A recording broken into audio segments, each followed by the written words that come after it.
Hello and welcome to food and fun with family. ಇವತ್ತು ಒಂದು healthy breakfast recipe ಶಾವಿಗೆ ಇಡ್ಲಿ ಮಾಡೋದು ಹೇಗೆ ಅಂತ ನೋಡೋಣ.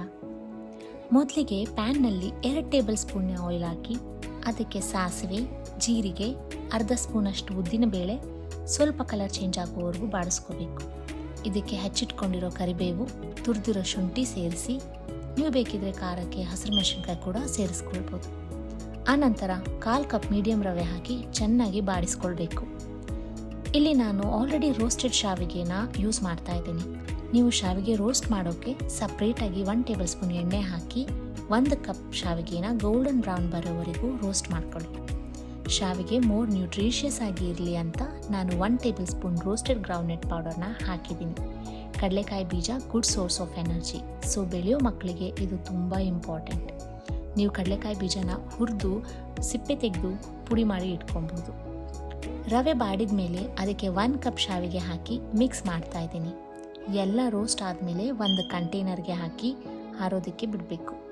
ಕಂಪ್ಲೀಟಾಗಿ ತಣ್ಣಗೆ ಆದಮೇಲೆ ಇದಕ್ಕೆ ಕೊತ್ತಂಬರಿ ಸೊಪ್ಪು, ಉಪ್ಪು, 1 ಕಪ್ ಮೊಸರು, ಅರ್ಧದಿಂದ 3/4 ಕಪ್ಪಷ್ಟು ನೀರು ಸೇರಿಸಿ ಮಿಕ್ಸ್ ಮಾಡ್ಕೋಬೇಕು.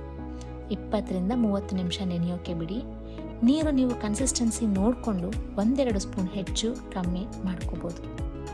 ಶಾವಿಗೆ ಚೆನ್ನಾಗಿ ನೆನೆದ ಮೇಲೆ ಇಡ್ಲಿ ಪ್ಲೇಟ್ಗೆ ಎಣ್ಣೆ ಹಚ್ಚಿ ಶಾವಿಗೆ ಹಾಕಿ ಬೇಯೋಕೆ ಇಡಿ. 10ರಿಂದ 15 ನಿಮಿಷ ಸ್ಟೀಮ್ ಮಾಡ್ಕೋಬೇಕು. ಸ್ಟೀಮ್ ಆಗೋ ಅಷ್ಟರಲ್ಲಿ ನೀವು ಚಟ್ನಿ ಮಾಡಿಕೊಂಡ್ರೆ ತಿಂಡಿ ರೆಡಿ ಆಗೇ ಹೋಯಿತು.